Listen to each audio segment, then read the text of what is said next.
yeah, let's go. Unscrewed the back of the laptop and found out that the pressure plate that I guess connects like the power button was Mm-hmm. kind of dislodged a bit, so it wouldn't. That's why it wouldn't cut on. Jackson. Jackson Bates. Jackson Bay. Okay.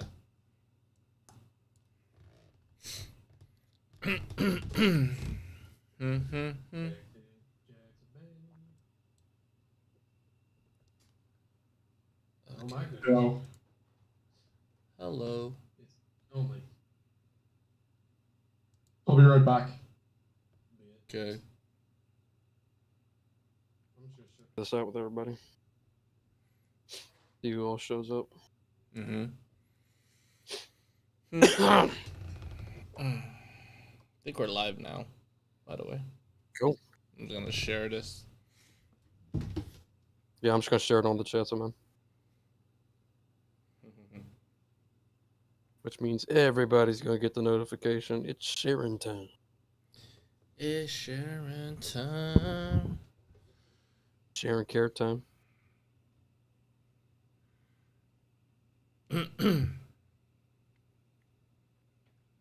There's that one.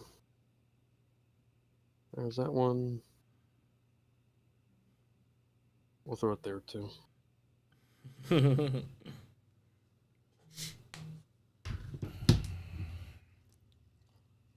Yeah, everybody's getting notifications today.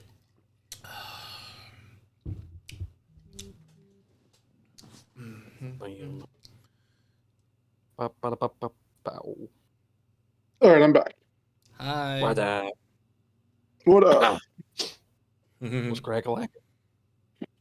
I got off work and got home like literally right when you texted, probably 5 minutes before you texted me, and then my baby's usually asleep by that time, so I said hi to my wife, and I was just chilling in the nursery, and you asked, and I was like, I don't know, I've never fucking talked that loud in here.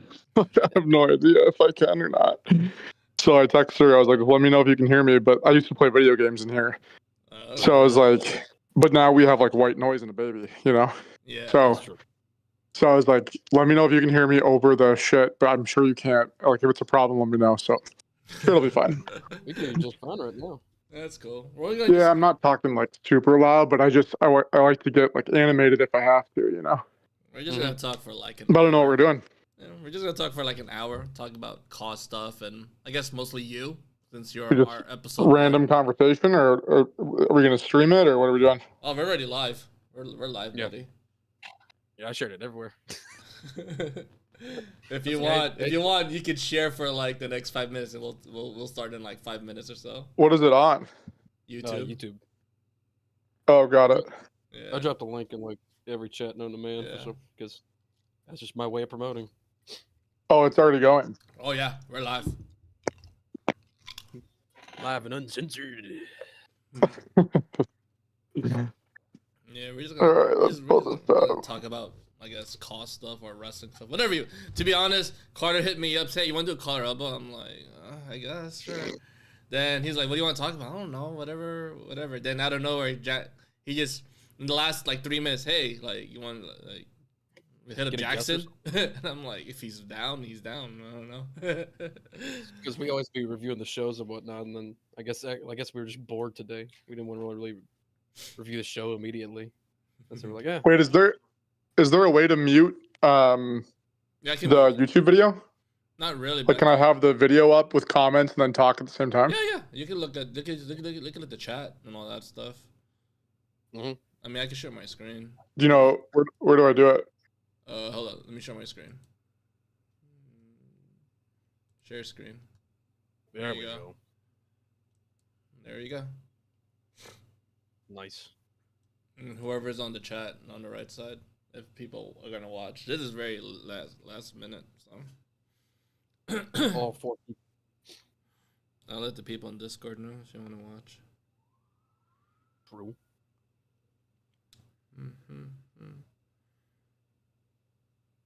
Okay, hold up. I can't hear you guys. Oh, I have X muted. I don't know why you mute me. Okay. I was like, what the fuck is going on? I don't know, Jackson. Unmute. There we go. I don't know. Nice. I don't know why you mute me. What Whatever. What up, Max? Hi. I have you muted from like streams, like where I just mute everybody. So Max was muted. So Max was talking this whole. So I was talking the Yeah, whole. I was talking the whole entire time, and it was just. I was listening. pulling the link. I was pulling the link up, and I was like, "Why can I hear Max on the link, but I can't hear him through Discord?" Jesus Christ. Going off to a hot start, ladies and gentlemen. That's funny. Okay, so we can talk while the stream's going. Okay, got Yeah, it. there you go. Yeah. All right. Wait, I need to share it because Mac wanted this to watch and listen. He's gonna rank and review this episode. Where's the link, Carter? Oh, NGW. Jaxon makes it 4 stars. The questions are 4 stars. The answers are 5. The tone and delivery of each voice is not that great. Tone and delivery of voice. Oh my god, that's amazing. God. Yeah, bunch of waffling is right, Phoenix. Bunch of fucking waffling. Super professional guys. Fucking A. That's All right, we'll That's start amazing. in like 3 minutes, whatever. Well, you know what, So- Jackson. Whenever you want to start, we can start. And I'll kick I it don't off. care. I'm cool for whatever. All right, cool. What's good, everyone? Welcome to the CLRELBW podcast, episode 1. Jackson Bates. Oh, I didn't even realize that, Wow, dude. you cut me off. Holy sh! Oh, is there an intro? Did you mute me I guess again? Did you fucking mute me again? Like No, I just talked over you. This is what I get. This is what I get for trying to be a good. Okay, what? How would you like to kick off this CLRELBW, Jackson? Well, I didn't even realize that it said my name. I didn't realize that's what this was. Carter didn't tell me any details. I just heard I was doing a. hey, we're gonna bullshit in here for an hour. You want to join us? And then it says my name just now. I didn't even read that. I've been so distracted with. See, if I was to continue my introduction, I would say episode 1, Jackson Bates. But okay, I'll do it again. What's Yeah, good, run it back. Run it back. Okay. What's good, everyone? Welcome to the CLRELBW podcast. I am the voice of the CLRELBW podcast and my host, Carter Young, the super athlete cell. And today's episode is the one, the only, the flag bearer, Jackson Bates. Welcome, Jackson. Thank you, man. Some people would call me the fag bearer, but thank you. Live and direct, I guess. God, Can I say that on? Are we gonna get demonetized or what happens from that? No, you're fine. Am I gonna get canceled? No, I almost choked on my ice. I didn't expect that answer. By Jordan, maybe. I might get canceled. I don't know. So racist. how is your 2026 so far, guys? Who wants to go first? You talking with Ka or with like life or what? Man, just answer the fucking question, bro. How's your 2026? Well, it's a lot worse now because I got to sit in this fucking thing with you. All right. But wonderful. It was good until 20 minutes ago when I joined this call. Okay. How's your 2026 so far, Carter? Yeah, it's going fine. Call wise, it's going fine, I guess. Got matches coming up, and then out of call wise, just started the final semester of college. Yeah, So how's that's that fun. coming along? That's good. TBD. I mean, I just got out of a class that ended Yeah. at 8:00, so Yeah. that was fun. Okay. But other than that, it's going good. That's what's up. My 2026 Oh, okay. Go, No, go, go, I go, go, go. My God. I don't care. I don't care about your 2026. Mine was. I was gonna answer the question for you. Mine's been good. I had a baby in October, so she turned 3 months old 2 days ago. Congratulations. And it's been pretty fun. And yeah, Ka's a good time. Going on year 4, I think. Yeah. Yeah, so that's kind of wild. And Oh, shout Yeah, out! we're- Shout out to Okay. your red line. That's what's up, man. It's like is what? Oh yeah. Is that like your is that like your idea? You always want to do like a super network type of thing, or how's that?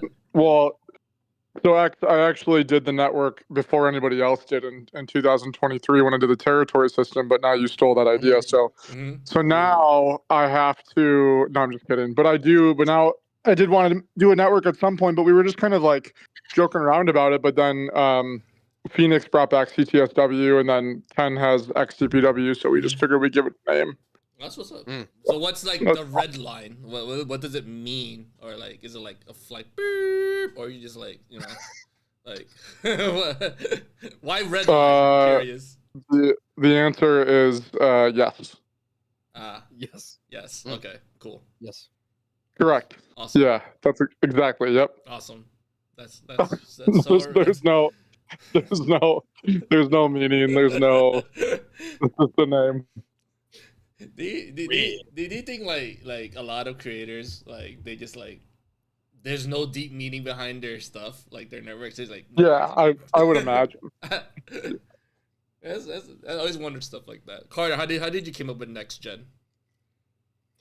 I mean, originally, like before, like anything call related, like I was gonna have it be like tied into like actual like WWE and stuff like that, where it was Yeah. gonna be like an actual like it was meant to be like the imaginary like fourth brand of WWE. It was gonna be like the next generation. It's kind of like how Evolve is. Yeah. It's like it's the next generation of stars. And then when I started the Instagram and stuff like that, people wanted to sign and stuff like that. I'm like, oh, I guess I can't make this WWE related. So eventually, I phased out the WWE logo out of the logo and whatnot, and then I just next generation wrestling stuck, and I was like, well, I guess this is my identity now, so I can't really change it that much. So, Cool. and then Next Gen Network came along, and then yeah, that's All pretty much right. it. So Jackson, how did you? You know what? Since this is your episode dedicated to you, how did like before Caw, how did you end up becoming a pro wrestling fan? Like when did you start like becoming that mark? Bro. So I was never into wrestling until I saw on TV. It was like the Road to WrestleMania 18, 2002, and I saw on TV advertised it was like Hogan and Rock versus Scott Hall and Kevin Nash, Oh, and I think it was like No Way Out or something. yeah. And but I didn't see the pay-per-view. I just saw the commercials, and then I didn't see anything. And then WrestleMania passed, and then after WrestleMania, because that was when it was Hogan versus Rock, obviously. And then after WrestleMania, they advertised again like a rematch from that. So they were like running back some tag match, and of course it didn't happen or something. But it was enough for me to watch.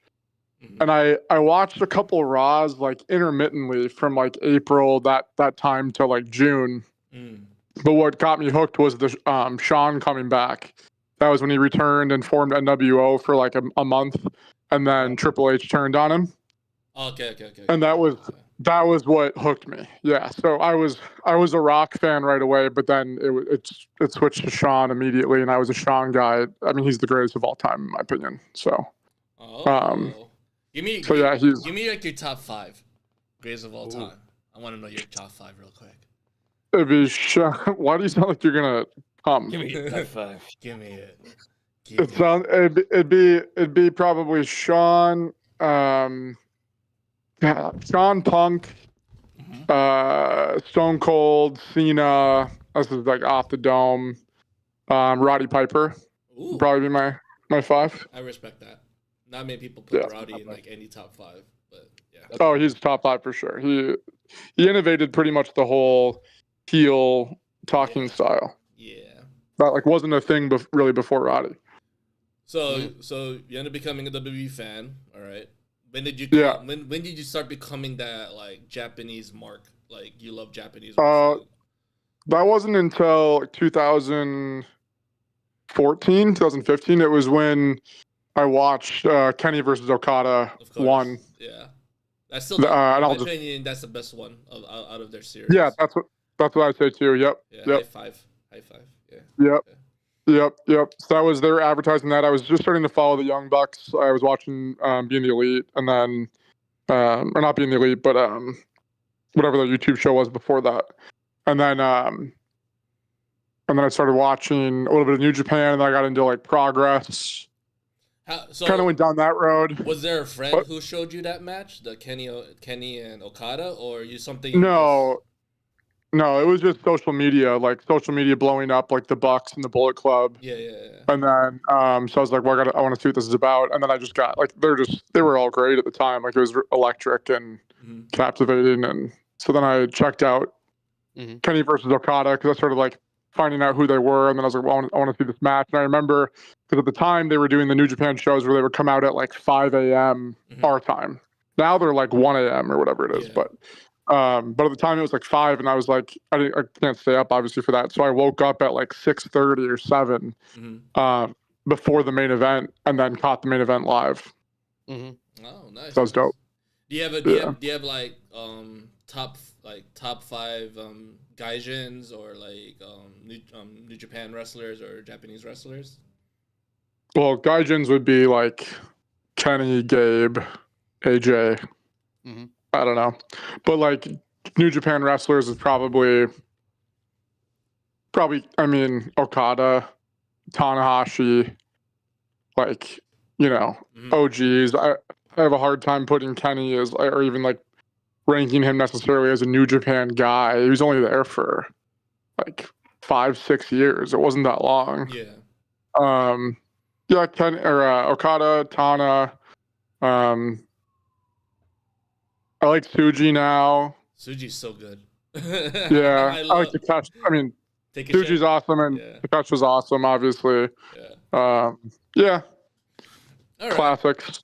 So that's good. So we got into your wrestling. So how did you get into what we call CAW? How did that start? Did you make an IG account? Were you scrolling on IG and you typed 2K25, or like how did McDuff like follow you? we all have our skag stories, but yeah, how did that all came about? Like when did you start CAW? So April 22. So I bought so I haven't played a 2K game since 17. And then because they just like kind of sucked, obviously, kind of like they do now, where it's the same game every year.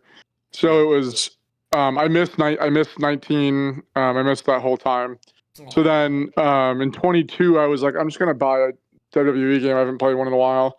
So I downloaded it, and then I just like was making my guy, and I was like, dude, it'd be kind of cool if there was like leagues where like you can compete and like actually win a belt or something. Yeah. And so then I think I was just or searching on Instagram like the hashtag like WWE 2K22, and ended up finding a Quran Cook post.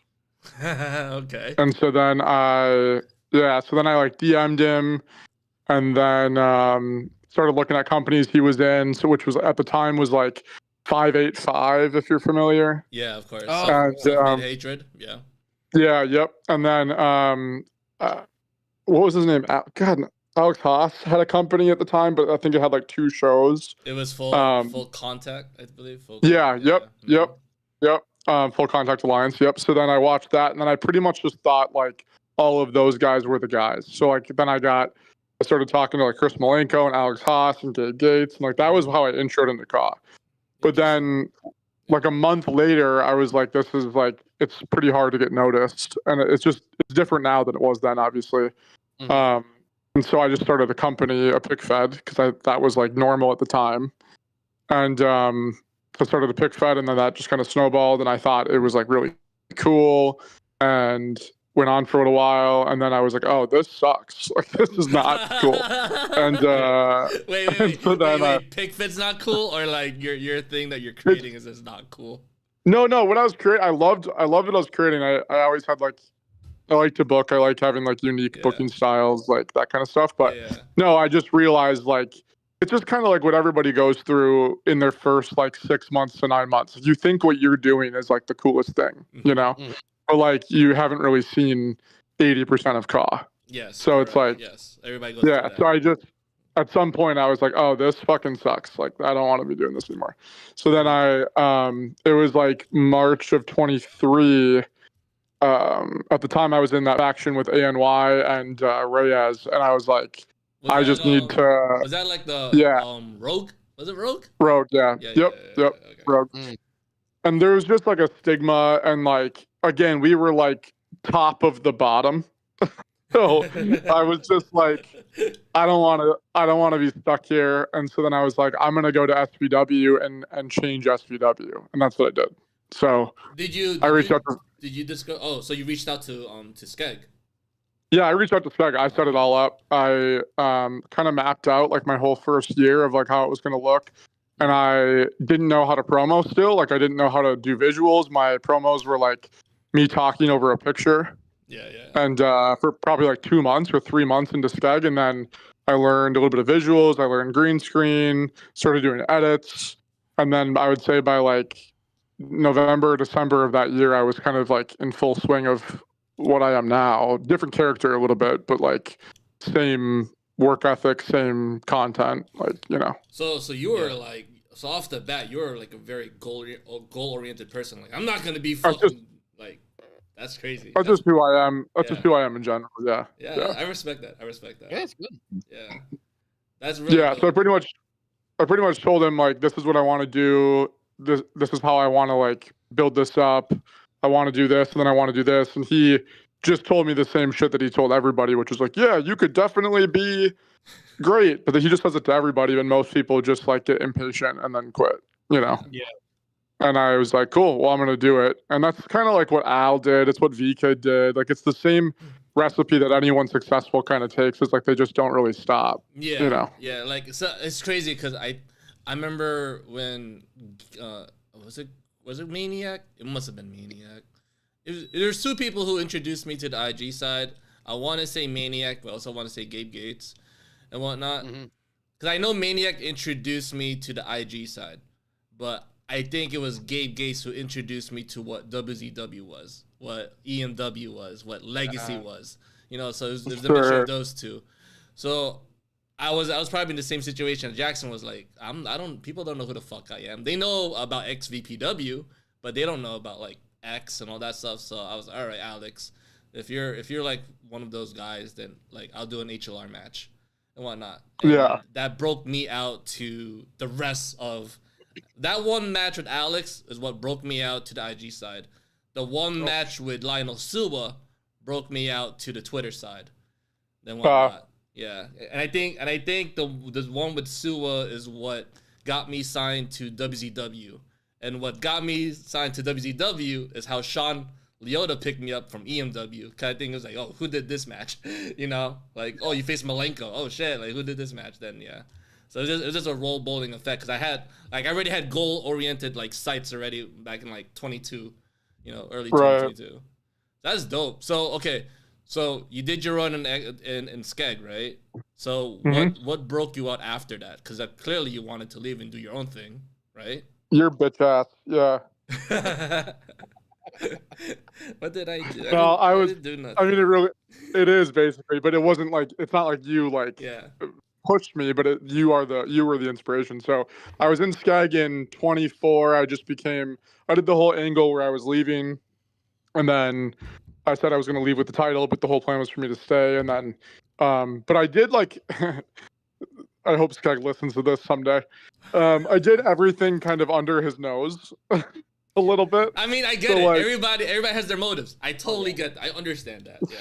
So like my story for when I won KOV was it was kind of playing off the CM Punk thing, but we wanted to do it different where I was going to win the title and actually leave and then come back champion and stay. So I was trying to convince people that I was like actually leaving. So I made up this whole thing that my wife was pregnant. This was before she was actually pregnant. Okay. And I made up that she was pregnant, and that so people had to like I kayfabed everybody, and they thought that I was actually leaving CAW. Okay. And so like ANY was texting me and he was like, "Bro, congrats! I heard you're having a kid." And like all these people were reaching out to me. But so then I told Skeg essentially like, yeah, I think for believability, when I win the title, I should post with these different companies like I'm genuinely taking the title and dipping, and I'm saying like "fuck you" to Skeg. And he was like, "Oh, okay, yeah, that's fine." But I was doing it to set up relationships with these companies. So like Carter and I had an edit, and then like Wade and I had an edit, and I did one with like Ken Kieran and VTV, and so I had this whole plan, and then that's kind of where conversations started, and I think it was that year already that you and I had our first match. Mhm. I First remember. two. Yeah, I remember because it was I was heading to 20 Mania. I was heading to Mania for WrestleMania Yeah. 40. Yeah, Yep. yeah. Do you Yeah. remember? So and that was Do you remember so- the match before that? Before our match, it was on VT. It was a VTV, and I turned into a Power Ranger. I do remember that. Yeah. Yeah. And I was like, and in my head, I'm like, I don't know if this is Jaxon Bay's first impression of me, but I hope he sees my other matches just to know that, yeah, I turned into a Power Ranger, but I did have other serious matches. I was like, oh man, he's gonna fucking hate this. It wasn't my first impression, Okay. but I did hate it. Yeah. And I made fun of it pretty hard. Yes, I yes, cut you a, did. I cut a couple promos about it, and then I did like a edit of you in a Power Ranger suit, and I beat the shit out of you. Yeah, that was good times. Good times. No, I saw that. Yeah. So then, yeah, to rewind, I forgot about that. So when I was in Skeg, I remember when I reached out to Skeg and I said, because you had hit me up like December of 23, because that was when I was starting to get kind of hot. And then Yeah. you reached out and you were like, we should run a match. And I was like, that sounds good. And we were kind of setting it up for like April time. And I told Skeg for the first time, and he was so mad. Why was he mad? Because he was working out. You were working outside the contract or some quote unquote contract. Yeah, we don't he's really just have contracts. So yeah. Yeah, just like everything was a fucking written piece of paper. Yeah. And he was just like mad, and he's like, if that's what you want to do, and I was like, it's one match with like arguably the biggest name in CAW right now, so yes, I would like to do that. And I was trying to be respectful of him, but a lot of people don't know that we like weren't seeing eye to eye from like within my first year there. We weren't even like, I swore at him every day. Like we never got along. Like we were constantly cussing each other out. And then people were like, would say that I like dick rode him. I'm like, dude, I just tell him to fuck off every day. Like it's not even close to that. You know what's crazy though? Like McDepp, like, why do you think he's like that personally? Because like he likes to protect. Do you think he was protecting you, or do you think like, or like? No, I just think I think he has. I'm not gonna get into it too deep, but I just think he has a little bit of his own control issues and fear of like people leaving him, so he just kind of locks in. But gotcha.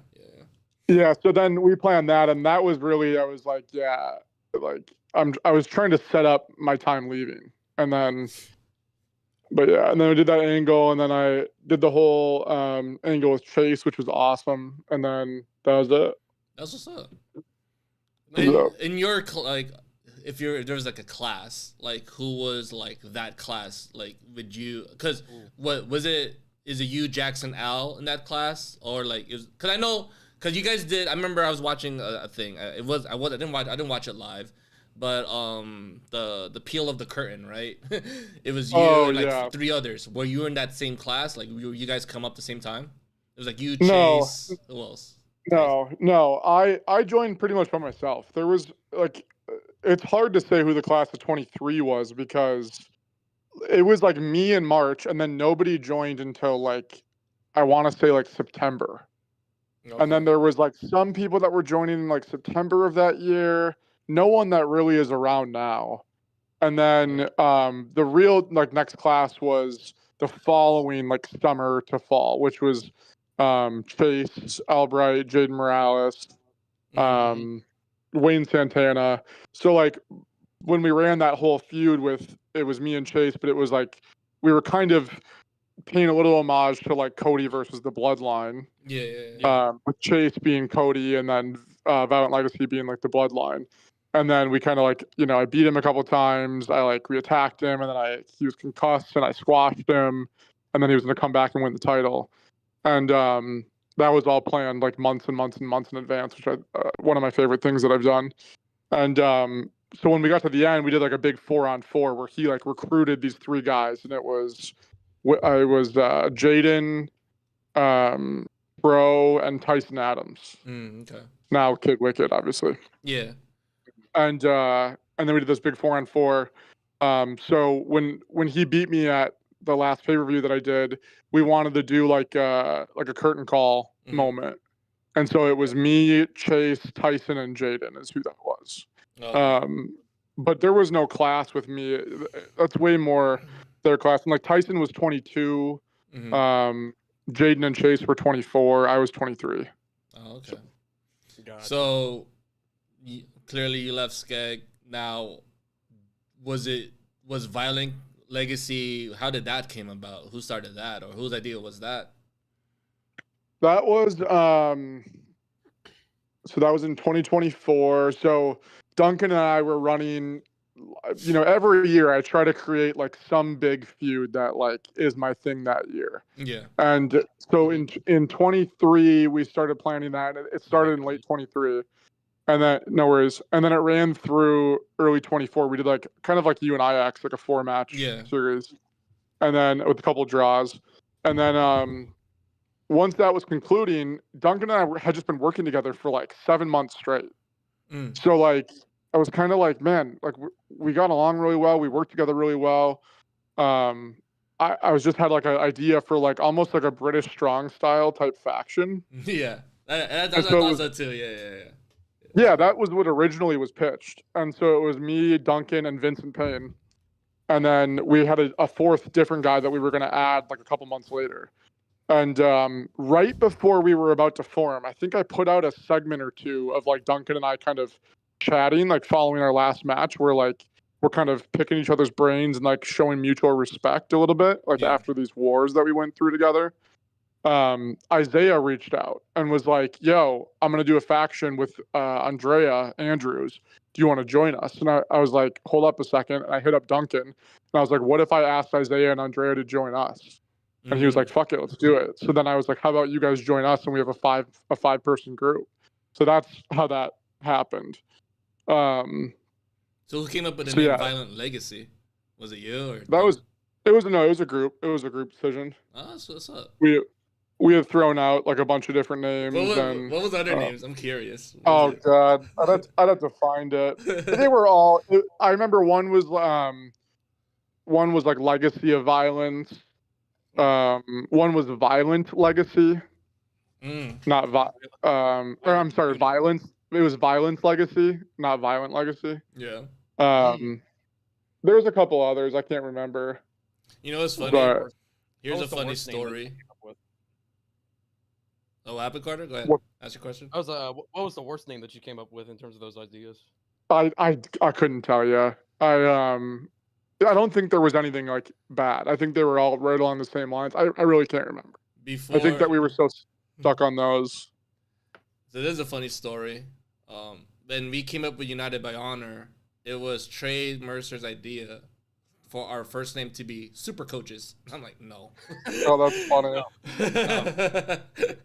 I was like, no. We would have been called Super Coaches. I'm like, no. Yeah, that's a crazy name. That was Trey Mercer, guys. That's the head honcho of United by Honor. We should call ourselves Super Coaches. Like, no. That group would have been over in like 6 months, bro. United by Honor is a good name. Yeah, I came up with United by Honor because we were, I think, so it's funny because we never had an origin story. Like y'all formed, just formed, right? Like, so yeah, we I did remember. A true story. Yeah. I remember when we did United by Honor, the way it happened was I had a match with Carter, then I had a match with Trey, but during those times I had them in separate chats because we were just talking about like different shit. But then we ended up talking about the same shit. And I was like, you know what? I'm tired of like toggling between y'all two. So I'm just going to put us in a fucking group. And that group chat had no name. This is me, Trey, and Carter. Then out of nowhere, I think somebody made a post saying the top 3 baby faces of Call right now is Trey Mercer, Carter Young, and X. And I was like, oh shit, that's what's up. You know, like so I remember like some guy put that in the story. It could have been Isaiah. I don't know. It probably was. Probably was, yeah. Then sounds about right. Then out of nowhere, out of nowhere, I was like, yo, like a lot of people are talking about us and whatnot. We should like be a faction. And like, all right. what should be our name? Super Coach. I was like, no, fuck that. And I was like, yo, like I thought about it for like a week or something, and I was like, oh, we're all about honor, you know. We put a lot of honor in the ring. We don't cheat and whatnot. Oh, so we're united. Oh, united by honor. There you go, united by honor. And she was like, all right, I like it. I'm like, okay, it was better than Super Coaches. Then it is kind of cool. Yeah. Go ahead. Yeah, go ahead. Yeah. I was going to say it is kind of.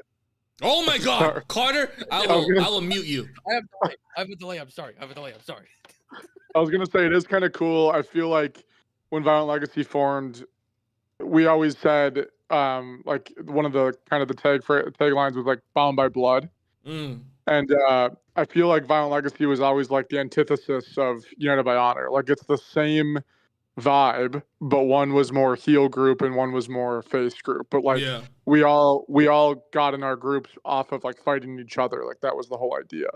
Yeah. And I always thought that was kind of cool. That's fire. Yeah. I remember when we debuted. We debuted when I faced Phoenix at DMW. That was our first time we debuted together as an entrance. And yeah. But we never had that origin story. We just debuted. So you know what, Phoenix? If you're still watching and hearing this, yeah, it's thanks to you that we debuted. But yeah. So yeah. He was watching. I don't know where he went. Maybe he went to sleep. No, there he is. So okay, so that's a cool Violent Legacy arc. Now, Sanctum. How did that came about? Clearly, you wanted to start a promotion, right, or some shit, or no. So that's I mean, it's just kind of crazy that like, I mean, I'm not trying to say anything by saying this, but it's crazy that you don't know the story because it's the story of how it happened was so crazy to me. Does that make sense? Like it was such a big part of my time in CAW, and so I'm like, oh, that's right. I guess people don't know actually what happened with that. But what happened was when I was just joining Skeg in 2023, remember when everybody started doing the thing where like, hey, I'm going to make this arena and you can come to my show and record whatever you want. Oh, remember that whole concept? Yeah, everybody has that. Yeah. Yeah, well, it had just started. Okay. And so it's 2023 and Sanctum or Skeg made this thing called the Sanctum. And I think it was a Duncan idea for SPW at the time. Okay. And but anyways, they were going to do this thing called Sanctum where you could come and do whatever you want, but it was like it had to be knockout or submission, so it was something specific, and it was Skeg's way of kind of inviting like the community over, you know, and trying to like open the doors. And so when I got there, he'd said like, I want to make you like the face of Sanctum, and I was like, okay, that's cool. And that was just his way of saying like he didn't really want me as world champion in SPW. Okay. And which is like fine. Again, I just kind of take whatever. And so I was like, that's cool. I'll do it. But like, so we worked up to what was going to be this big title match for the title that existed for Sanctum, which was the Lincolnshire title, which is the district that the town Skegness is in England. Yeah. And so we came up with that name. I made the title. And I actually wasn't going to win it. We were going to make somebody else champion, and then I was going to chase him to become the second champion. That's what it was going to be. Mm-hmm. And that guy, I'm not going to name names. That guy shit the bed, and so then Skeg was like, I can't have him win. Like he hasn't done anything, so like you can go over. So I win the Lincolnshire title, and I just tried to make it like the A title, you know. Mm-hmm. And Al did something similar in 22 when he won the No Limits title, and he like people thought it was the world championship. Yeah. And it was kind of that way with this Lincolnshire title. Like people thought it was like the main title, but it wasn't. It was for this brand. But there was no shows for Sanctum. So I think it was September or August. I was like, let me make an EFED show. So that was when I did my first full EFED show. And then I think I did two more, kind of just like booking them so that I could have defenses for this title, you know? Yeah. And then it just kind of escalated. And then I can't remember in 24, I think our first full HLR show was Vanguard. Where we wrestled at. The one where you and I. Oh, okay. Oh shit! Really? Yeah. There was one before that, I think in February, where it was EFED and like a couple things were falling through, and that was Mac had recorded me versus Vetty in the main event HLR. Wow, Vetty. And yeah, it was a dope match. That's and then dope. but then the first full HLR event was Vanguard, and then it just I kind of just was like, well, Mac, you should be on the team, and Duncan's on the team, and Mhm. then Isaiah, obviously, and so it just kind of snowballed, and then yeah, and then turned into full HLR show. So that's it. It wasn't like I was just trying to make an HLR show. No. It wasn't like that. So I got a question, because I know when everybody gets their start, they're always like, oh, like, EFED, HLR, EFED, HLR. Did you ever Right. had you ever had an issue that back then? Like, oh, I don't get the big deal about HLR, you know? 'Cause I know Like people me, like start. did I have an opinion? You're saying? No, like, because I know when people start, it's like, oh, this guy is only over because of HLR, or EFED's better because we're more consistent. Like, did you ever had those quarrels with yourself? Like, I never understood it till you finally got it later on, or you just like, oh, I don't see the big deal. Like, I have a different perspective because I started out with PickFed. So yeah. like Okay. I thought the whole thing was stupid. Like I was like, man, none of it. Yeah, I mean, I guess in some regards, I was like, none of it matters. Who fucking cares? Whatever. Yeah. But then I quickly realized that like PickFed unfortunately wasn't the move. So then I was like, it wasn't like between EFED and HLR. It was just like, how do I elevate? And then it just kind of ended up in both. Yeah. I still today like think there's a need for both. But I think ultimately like the most immersed characters in the community are mostly HLR Yeah. cause. So like, and that's just unfortunately like the reality. And I think that's hard for people to comprehend that are primarily in EFEDs and that like don't have somebody to record for them, or they're not paying somebody, or they're not being offered to be recorded for on a show. And so they want, it's just the same concept, like as like me with the PickFed, like they want what they're doing to be like the thing, but unfortunately it's just kind of not. And that's not, I don't know why it is that way, or it's not a knock on anything. I love EFED. I love consistent caw because it's more fun. But like HLR is the art form, you know. Yeah. So it's like it's complicated for It's sure. I feel, and this is not to the EFED guys, but I feel like HLR is probably the top tier because it's the best way to showcase your caw. Yeah, Now, for sure. EFED is most definitely important because I feel like that's the best way to be consistent and to also, you know, tell Well, your to also tell your showcase stories your better. caw. Yeah. Because true. if you only showcase your caw through HLR, which is I think where we're landing like in today's time, but like if you only showcase your caw in HLR, you miss so much storytelling opportunity, Exactly. like that's in people's faces monthly. Yes, Yeah. correct. Like, But when you do just EFED and no HLR, you miss a whole wrestling aspect of storytelling. yeah, exactly. You can do segments all day that are phenomenal, but you just miss a part of the art form and not being able to do HLR. Yeah. So you need both, really. Yeah. I definitely think when it comes to that, like when it comes to like EFED and HLR, is that EFED is definitely the thing in terms of call that keeps things going in terms of like consistency, like I said with consistency with like shows dropping and whatnot. Like that's the stuff that's kind of like the backbone I think in terms of making sure call I guess stays active, and then HLR is kind of like those like checkpoint things to where like we can then like once everybody's done with their HLR matches and stuff like that, we have like like those checkpoint shows and whatnot that like able to show us like all the storytelling and whatnot. But definitely, Right. definitely both play their parts well in terms of the aspect of call. No, I would agree 100%. Yeah, I think I don't I struggle with like the phrasing of like top tier or like rich or poor or whatever people say. I've used all the terms too, but it's kind of like I struggle with it because I don't want to like create hierarchy. It's what I hated when I was like newer to CAW too, you know. But it's kind of like an unfortunate reality at the same time. I remember I made a post about it. It's like EFED is more television while CLAW is more movie based. Yeah, that's fair. Because they're both part of the entertainment part of what we do, but everybody looks forward to the movie while everybody's looking forward to what's happening in the next episode. You know, Right. Right. That's why I always feel like that's how I probably like good example of it. So Okay, so you did Sanctum.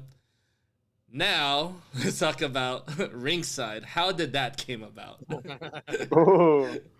Oh, yeah. I mean, we basically like this was what 2024. Mhm. Holy fuck, man! Time is flying. Yeah, it was June of 24. So we had just made that. Like I was telling you, we started Sanctum. We had Vanguard, which was in June of 24. Yeah. And we had our Sanctum like creative chat, which is the six of us. Well, it was seven with VKid, Mm-hmm.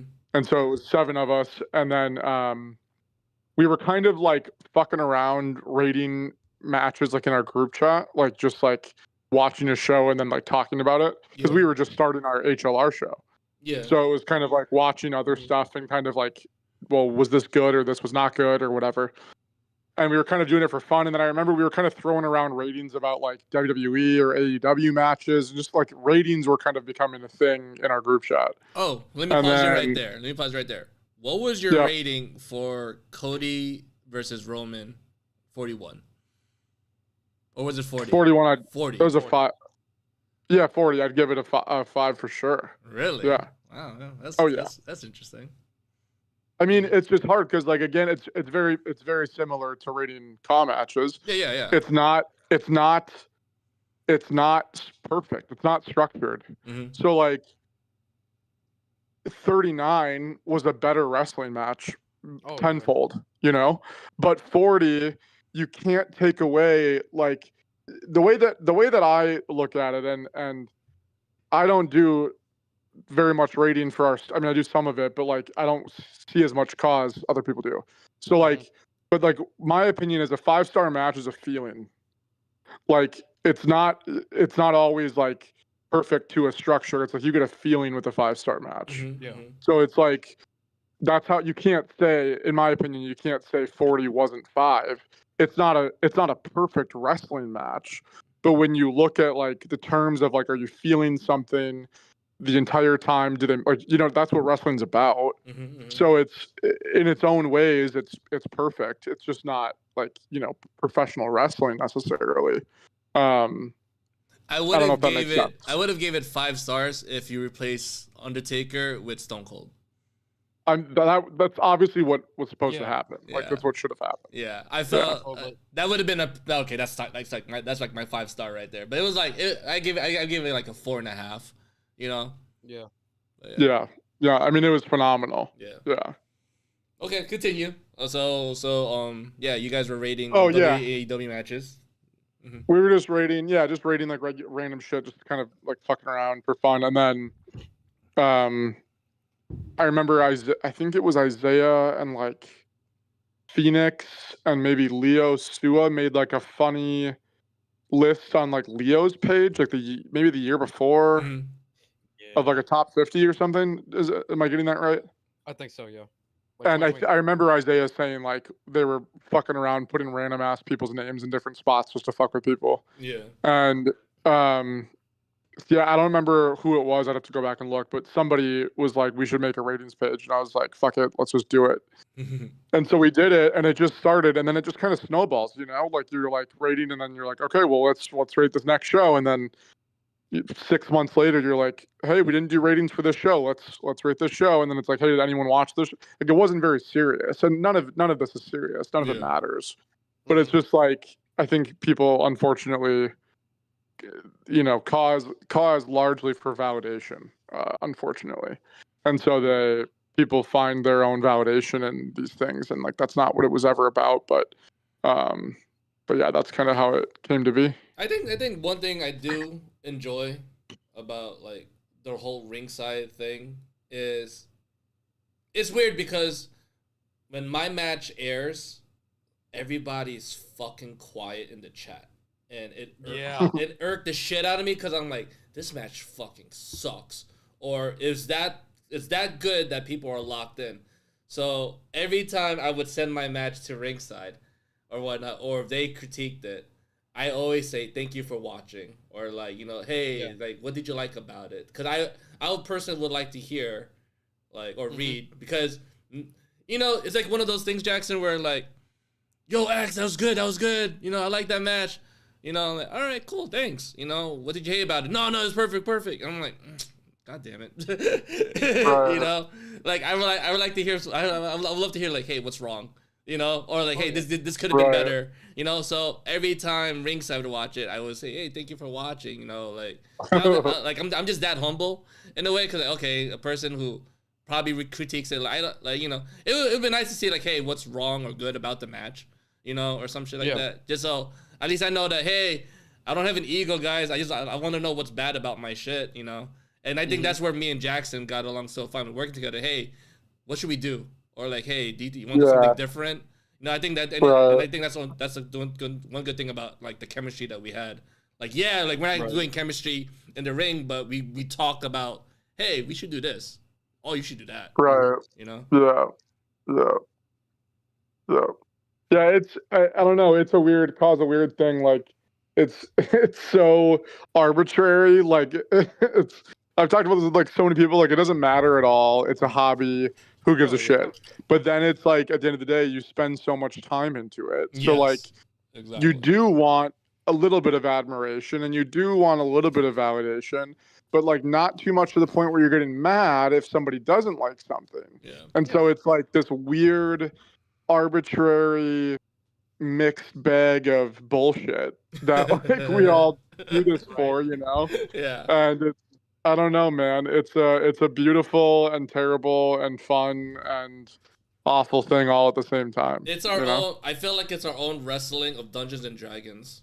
It's like you're so into the fucking character and the story that you would waste hours and hours and hours under a basement talking about, well, I should do this. Well, you know, then the monster +1, roll the dice. Fuck! You know? So like we're so like deep into our character that like we just want, you know, that type of validation. And then imagine somebody being like, I give that D&D story a 6 out of 10. Like, motherfucker. And you're like, what the fuck? I spent hours. But the Gorlocks and the goblins, they had that. And then the Raiders like, I didn't mean it personally. Like, it's not deep. And then they're like, what do you mean it's not fucking deep? I spent 20 hours on that. Most biased review of all time. So tell me something, like, what's the origin of the Jaxon Bates character? Like, how did that came about? Well, how did you come up with the name, et cetera, et cetera? Like, well, I'm so motherfucking sick of these Gunther comparisons. I'm gonna lose my fucking mind. Gunther? Because people call you Gunther? Because yeah, dude, it makes no sense to me. Duncan because is more than Gunther.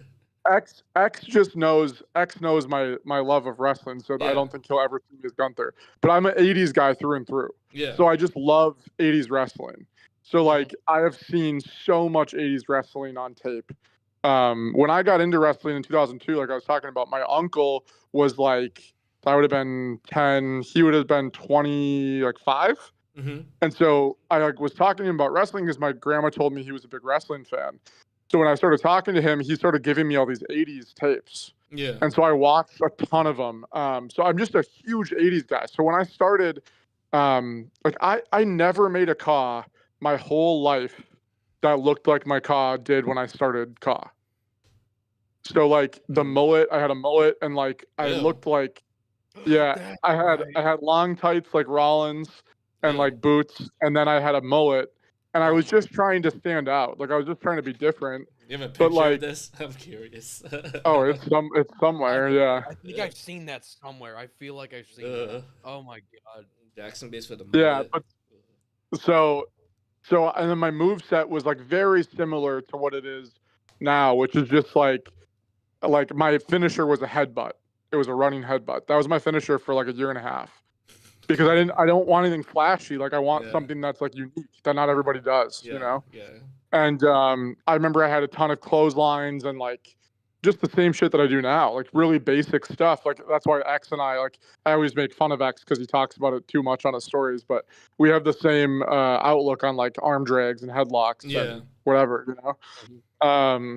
But yeah, so that's where the origin came from. But then I just obviously took the mullet away over time, and every new game I try to do some major change to my character physically.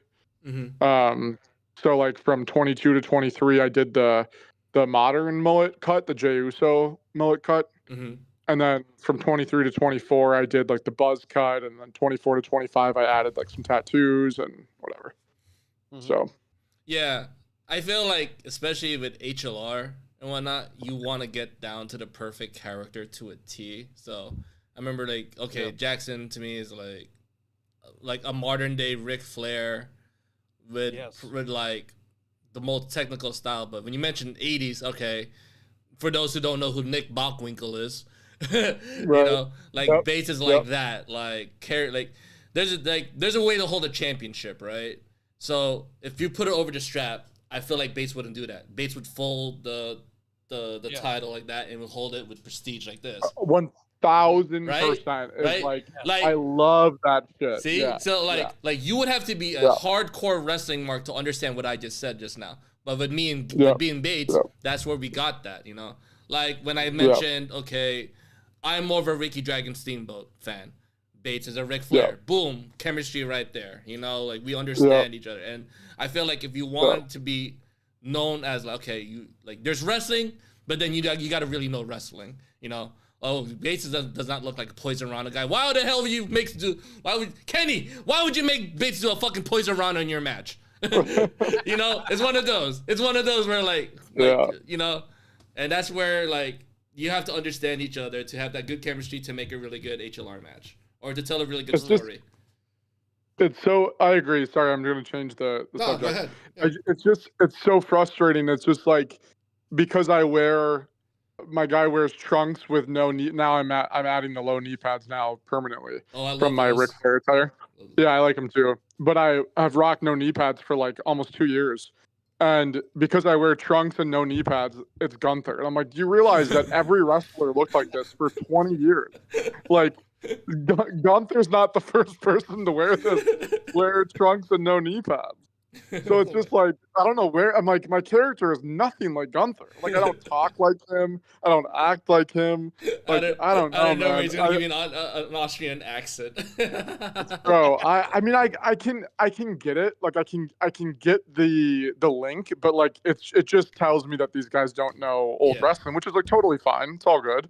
But I'm just like, whatever, you know. Yeah, I watch nothing but who's if you want to get who's this Adonis? Oh, who's Adonis? this Adonis guy? So apparently he discovered me through the This Discord. dude's on my dick. Yeah, yeah. He's gonna be making a big impact in February. I promise you that. Not even actually PW. Like that guy is signed everywhere. Yeah. But he got his start. I want to say he technically got his start in COV through XVPW joining the Discord. Yeah. I don't know how he got my Discord link. I'm pretty sure I advertised it a lot of places, but yeah. I mean, it's always in the description, so. Yeah. But yeah, I feel like if you want to get really good at HLR and whatnot, and I'm pretty sure Jaxon can improve this or Carter improve this. It's not about the moves; it's about telling the story and whatnot. Yes. And I watch a lot, and Jaxon watches a lot of old school. I watch a lot of old school wrestling to get my ideas. Yeah. Yeah, that's one thing I learned a lot through. Because if you watch modern wrestling now, it's really not the same than it was back in the 80s and 70s. Flippity doodah. You know, not even the flippity doodah. There was a lot of flippity doodah back then, but it wasn't over to the extent to what it was now. But yeah, it was more niche. Story. Yeah, like pro wrestling, and as much people love the Attitude Era. The Attitude Era did not have that much wrestling. It was more about the moments and the story and all that shit.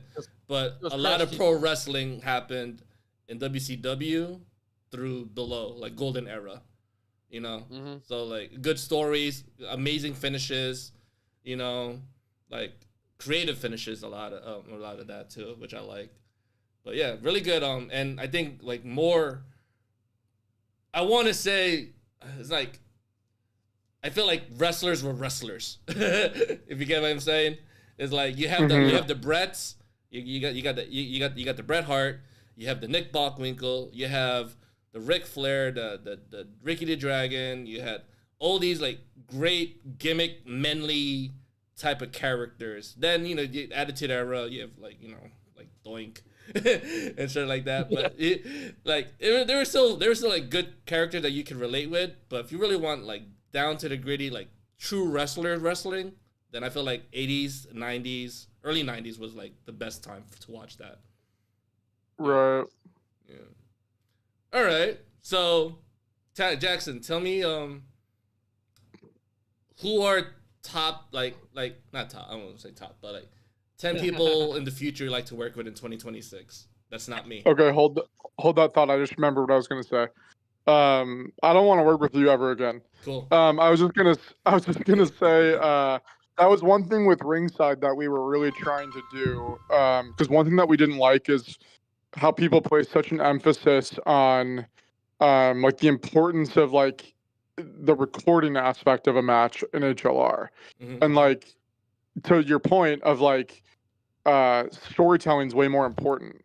So like there was a couple matches that we would rate that were like 4s or 4.5s that had a couple iffy spots. Like it would have an iffy spot, or maybe the production wasn't like, what if we would rate just the production, maybe the production was a 3 out of 5 or a 2.5 even out of 5 or 3 out of 5. But like the story of the match was clearly there. And not only clearly there, but like better than a large portion of HLR match stories. Yeah. And so we would still give it that 4 or 4.5. We had a rubric the entire time, and everyone was always like, "Where's the rubric?" I'm like, I could tell you the rubric. You're just going to argue the rubric. So like, it doesn't really matter what I tell you. Like we could tell you this, and then you're going to say, "Well, what about this match?" Well, it's not your perspective; it's our perspective. Yeah. So it doesn't really matter at the end of the day. But we had a rubric, and the first point on it was impact, and then the second point was storytelling. Mm-hmm. Mm-hmm. So is impact on the community, like how is it like a big match, or is there memorable moments, are the people that are in it impactful? But then the second part was storytelling, and then from there it went down, and like recording and like quality of production was like 5th on the rubric. Like it's not weighted heavily because who fucking cares? I mean, like obviously if it's like dog shit and the match sucks, then like yeah, but like I think there was just not enough credit being given or focus on storytelling in HLR. I think it's improved a lot though.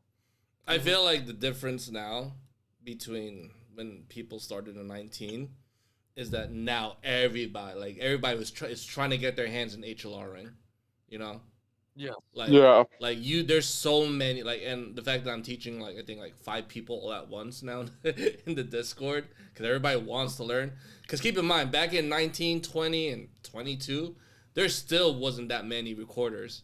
It was all EFED. Yeah, I think there's probably 4 or 5, like me, Carter, R-Dub, Isaiah. I don't even count Wade because Wade doesn't really record. Maybe he did a lot back in the day. Yeah, Sean recorded, but it was only for Sean's show, right? I don't think Sean ever recorded for other people, did he? I don't know. No, can you? No. No, he was always. Yeah. Yeah, he always did his own. Yeah, and I think who's the guy? Trey Devlin only recorded two matches, so it was legit. If I could think about it, there's only me, R-Dub, Carter, Nathan. Isaiah, Nathan. But now there's 30 people recording. Now there's more, right? Like Mac, Planta, Kid Wicked is starting, Jaden is now starting, Andrea, Al Walker, you Jaxon, right? Yep. Right? Isaiah's gone back into it. Isaiah's coming back. Kenny, Phoenix. So yeah, there's a lot. TB, sure, whatever. But yeah, I like the fact that there's more recorders now. To be honest, yeah, I like it. I really do, and I wish people really got into it, especially for the HLR, the EFIT guys who do HLR angles. Like y'all can HLR. It's not that hard. It really isn't. Oh yeah. Right. Yeah, you just gotta get your start. But yeah, who are 10 people you like to work with in 2026, Jaxon? Bro, 10 people? That's so many. Okay, 5. So God, I mean, I've worked with Like not Pretty not much. like not one-offs, not one-offs. Like you really want to tell a good story. Like who are you like? I mean, to tell, yeah, that would be. Let me think for a second. Kendrick Montana. Yeah. I'd rather kill myself. Let me. Curtis Donovan. What? Sure. Uh, I'd rather said, work. I'd rather work Curtis Donovan than Kenny Montana. Cass said Jackson Bates versus Koba. Andrew Cass said. Versus who? Oh, Koba. I like that character. Oh, it's great. It was fun I fuck- recording a match with him. I fuck with that character, to be honest. I would like to work with Carter for one. That's all planned. Carter Crom, Wade, Carter Crom, Wade. I would love to coerce Dub to come back for one. I mean, I kind of already have, but he just is sitting on his ass. But I would like to work Dub before I quit Caw at some point. That'd be good. But I would say Carter, and I mean, I think Carter and Croms are locks. Wade is a maybe this year or next year. Mhm. Otherwise, outside of that, like, 'cause that's who I really care. I don't know. I just posted something on my story today of like, if you're gonna criticize like a talent or a booker or whatever for choices or giving titles to the same people, whatever the fuck you want to say, you better be able to out promo them. Yeah. And so I was like, if you wanna, that includes me. If you wanna complain, then out promo me. Like let's run it. I think this thing that X is doing with P1, I kind of didn't like at first. Like I was kind of like scoffing at a little bit. But like Nick and I ran these couple promos, and like it kind of gave me the bug again of like That's probably a lot of the these whole guys. point, yeah. Well, a lot of these guys don't fuck with people, you know, that I don't know. I hate the terminology, that are higher up, whatever you want to call them. A lot of people don't fuck with those people because they don't see them often. Like they don't get to like cut promos against them, or they don't get to wrestle them often, or they're not in the same companies, or like, you know, whatever. And one thing that I think Carter did really well last year was he like put himself in a bunch of these companies and he faced all these new guys. And so I'm kind of doing a little bit of that this year is a little bit of my goal. So like this thing with Nick is kind of cool because I was like, he was texting me some nice stuff of just like, it's kind of cool to see like what you do and, you know, the way that you do things, and then they can kind of see and learn, you know. And so maybe some more of that, I think. So like in that vein, like a Shane Bale, I think would be fun to work with. I feel I'm starting to kind of like come that's around the to him. last. I feel like that's what's most like that's really what's lacking in Caw. To me, at Right. least. It's Right. promoing. It's legit promoing, bro. Because anybody can set up an exhibition HLR match. Anybody can do that. You know, I can hit up like whoever. Hey, you want to have an HLR match? But like that's legit 100% of the work that I'm doing. Like if you can at least promo or like work a segment with me, and like outdo me on the mic, I don't care. You know, then at least I know that you're putting 50-50 in now. You know, and not and not many people can promo. Not many people can promo. Can't.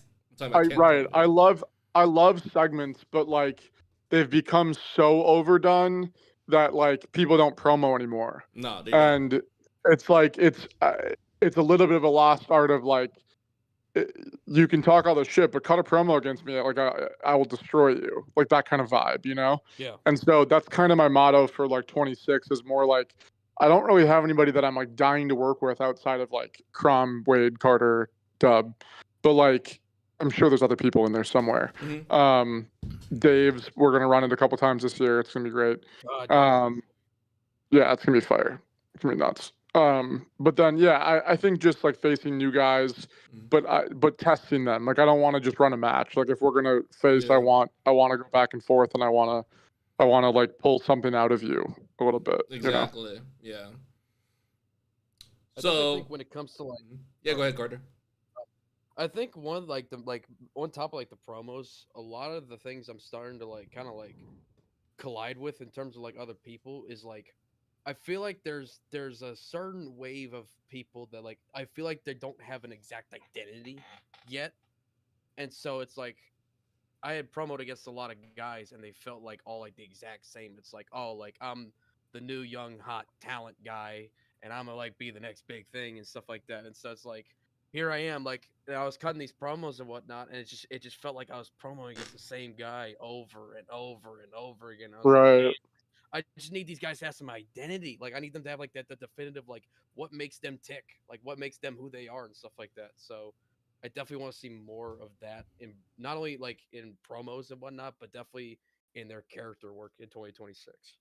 Yeah, because then what happens when you start to know your identity of your character, you start to promo different people, and then like one thing that I've always done well and that I love doing.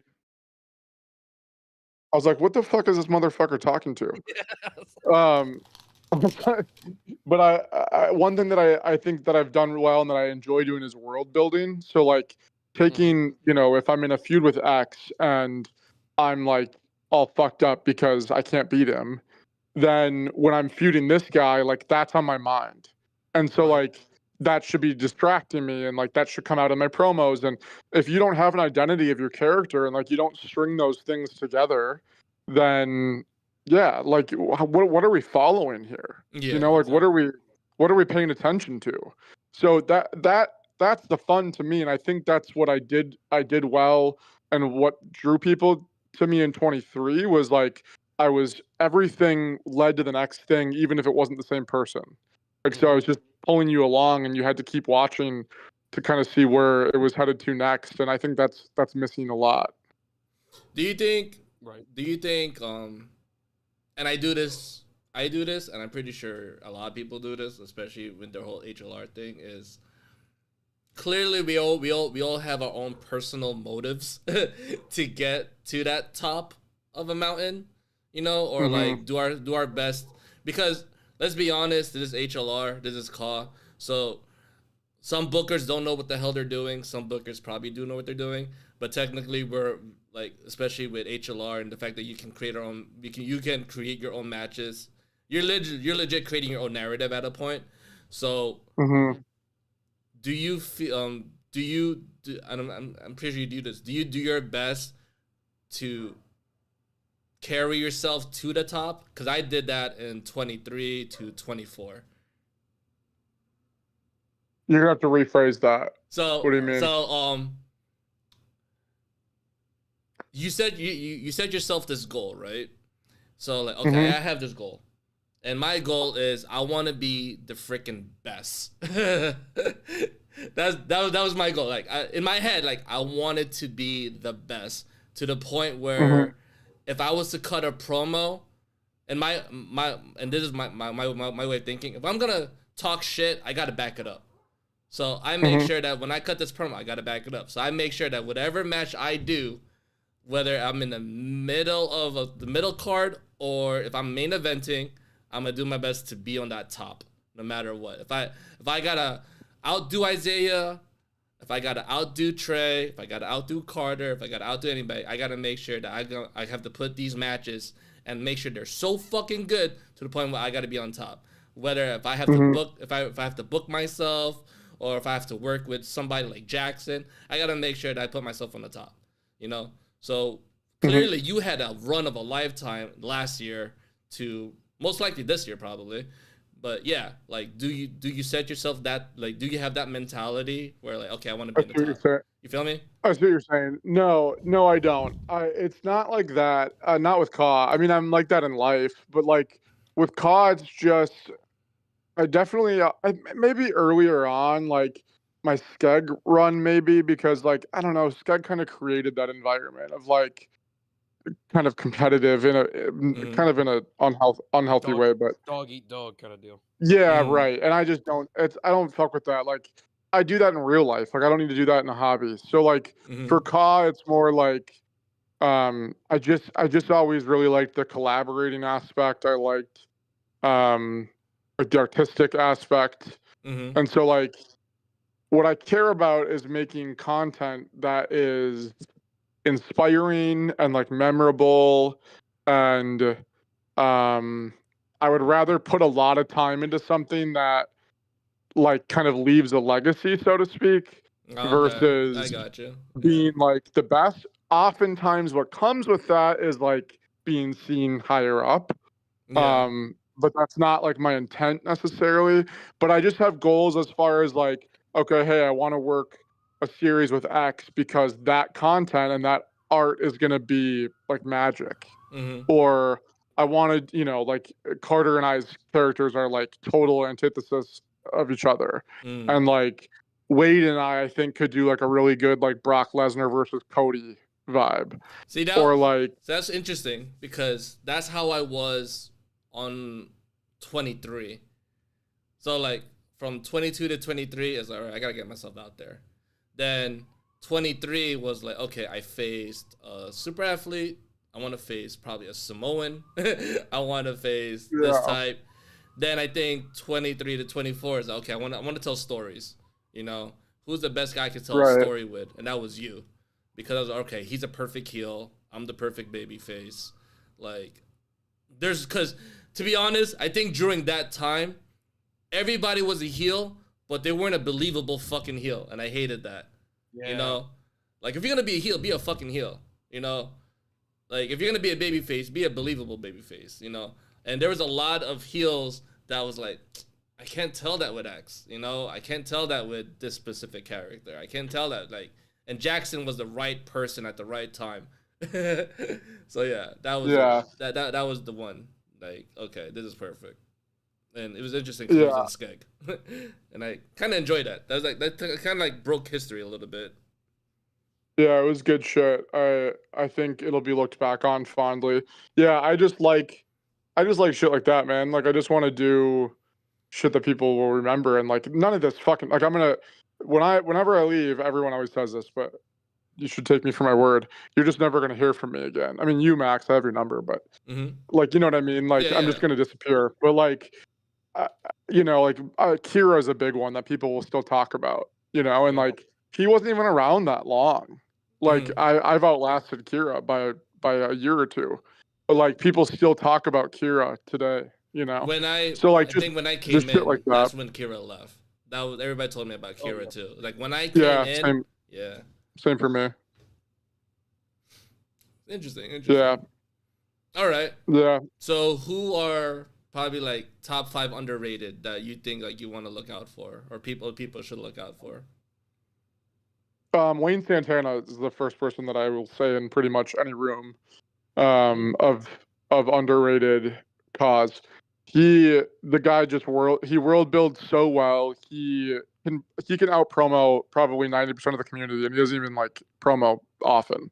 Like anytime someone just tests him, he'll just annihilate him. He's fantastic. I mean, like Chase, but Chase is not like at this point. I don't think he's underrated. I think everyone knows who he is now, and everybody loves his work. Carter doesn't know who he is. Who's He still don't know. Jaden, I think, like obviously same boat. One person that I think is going to have like a good 26 that I think people should pay attention to is Ken Alexander. I think Isaiah's set him up pretty well to have a really good year. So I'm hyped for that. Trying to think of who else. I think I'm gonna probably regret saying this, but I think Kid Wicked, Tyson Adams. I think he changed his whole, made a whole new character. I think he's very rejuvenated. I think he is a better fit for him. It's like very true to who he is. Not that he's like dealing drugs and money, but I think the character represents like just more of his personality, and he's learning how to record, and I just think he's kicking things off for that character really, really well. So I think that'll be a fun one. But he's brand new, you know. Yeah. Trying to think of who else. Like I said, I think Shane Bale is somebody that I've been talking to him a little bit, and just trying to give him like little tips and tricks. So I think he has a ton of potential. I think back to like the Skeg days and like Phoenix, and like I don't know if you guys know who Fox Winners is, but but Phoenix and like there was a few guys that started in Skeg when they were like 14, 15, and they came up to be some of the best promos and cause. So like I kind of see guys like Shane Bale or like even Jackson Young, who is a little bit more controversial than Shane, but like Jackson I think has potential. They both have great voices, like they get wrestling, you know. Yeah. So like people like that, I think. But otherwise, yeah, I think like Wayne Santana, Ken, Jaden, Chase. I'll put their names in any room any day. Okay, so since this person is legit spamming the freaking chat, do you want to answer any of these questions right now? Let's go. Andrea Andrews ask, what happened to VO? Why have they been silent? She's just fucking trolling, looking for attention. Yes. Okay. Is VO still a thing? All right. Where's Yeah. Isaiah? Okay. In New York. Okay. Do you guys rate your own matches, and why do y'all glaze each other? Because we love each other. Okay. Why is none of my questions being answered? Well, they're being answered. Are you hiding something? Because you're a hoe. Okay. Are you hiding something? Am I hiding something? Yeah, I have kids in my basement. Okay. Hi, Saiba. All right. You ever want to work with Saiba? I feel like you and Saiba could work really good stuff together. I would love to work with Saiba. Yeah, I mean, is it Saiba or Saiba? Saiba. I'd love to work with Saiba, dude. I think that'd be awesome. I haven't really been connected to him and like kind of that Twitter side, but yeah, I'd love to. It'd be dope. Yeah, like he's like that guy. Like he's very humble. I think that's one thing. Like people don't really like get that. Like this guy is so humble, and he gets shit done. He legit gets shit done. Yeah. Is he in this live right now or no? Yeah, he's right there. He said, hey everyone. Oh, I see him. Hey, Saiba, yeah, I'd love to work with you. Don't make me ever listen to your commentary ever again. Thanks. All right. Well, there's like I gotta laugh because he doesn't know me well enough to know I'm being an asshole, smart ass asshole. So he's a humble guy. Like he hooked me up a lot of times because he very much helped me in terms of breaking out in terms of Twitter. He definitely helped me out with that, and also when it comes to like sound, like he'll get you to like in a fucking minute. Like for Highway to Hell, I was panicking in terms of sounding matches and whatnot, and I was like, "Yo, Saiba, can you sound this Brock and Cam match for me real quick?" He's like, "Yeah, I got you." And like fucking 2 hours later, he sends it. I'm like, "Damn." Jesus. I like one thing I like about Saiba too is his wrestling knowledge for Japanese style helped a lot especially with the 60-minute that I did. Like we were feeding off each other. I'm like, yo, like can you like he showed me a certain match between Keno and Nakajima at Pro Wrestling Nova and whatnot, and it was actually thanks to that match that our match was like that good, like because we like I said, like if like I need that. It can't be all me. Like I get it, because I'm the one producing. But like I need to feed off. Like, hey, what's your vision? Like, give me your vision. Like, what do you see in this match? You know, and Saiba helped out a lot with that. Right. But yeah. No, I would. Yeah, let's make that happen. X, I think you reached out to me like yesterday or something about X VPW plans. But there you go. Yeah. Yeah, that we can do that. Yeah, most definitely. All right, we'll do something. I think we're about to reach our 1 hour. I don't want to stop. Oh, this is fun. Let's get going. I think we went past the 1 hour part. We did. Ask the producer for 15 more minutes. All right. Ask him. Andrea said this shit's ass. Put me on the next episode. I don't know if you're gonna do it next episode. This is random. I think if we do put her on there, we're gonna have to like get the beeper ready to like bleep everything out. Shit, I'm just gonna make a new channel. Nobody wants to hear her ghetto ass talk. You stay home in Ohio, Andrea. Are there any other questions that people put up? Saiba said, "Let's work, Jackson." There you go. Let's do it. See, look at that. Hey. What you call it? If you were to put like, all right, you know what? Tell me, Jackson. Tell me like your top 5 favorite matches of 2025, HLR matches. Of CAW. Sure. My personal top 5 matches. This will be different from ringside. Well, you know, totally biased. Would be me versus X4. MSG. That's the MSG one, right? Yeah. Yeah. Duncan versus Wade for sure. That's called So Sanctum. that that match to me was just unbelievable. I thought it was Who probably the made best who big made man that? match I've seen in COD. Who made Dude, that match? that was Planta. That That was was Planta. Planta. Oh, cool. Bro fucking cooked. That shit was insane. Mm-hmm. I pretty much told him, I scripted it with him, and I told him, like, make it like an indie style match, but with big men. Don't do big men or don't do indie shit, Yeah. but like make it the pacing of an indie style match, Yeah. but with big guys. And he just cooked. That's Yeah, cool. dude killed it. X versus Saiba. Mm. And then, I mean, it's not that different from ringside, I guess. Highway to Hell. I mean, Highway to Hell was awesome. Oh, the EMW match was dope. The 6-man tag was awesome. That was like what 3 years in the making. That was Yeah, that in my opinion was the best car crash match ever. yeah. It was so Sean Leota mixed with like good wrestling, but like yeah, it was awesome. That was like, to me, that was legit the AEW version of what you call that?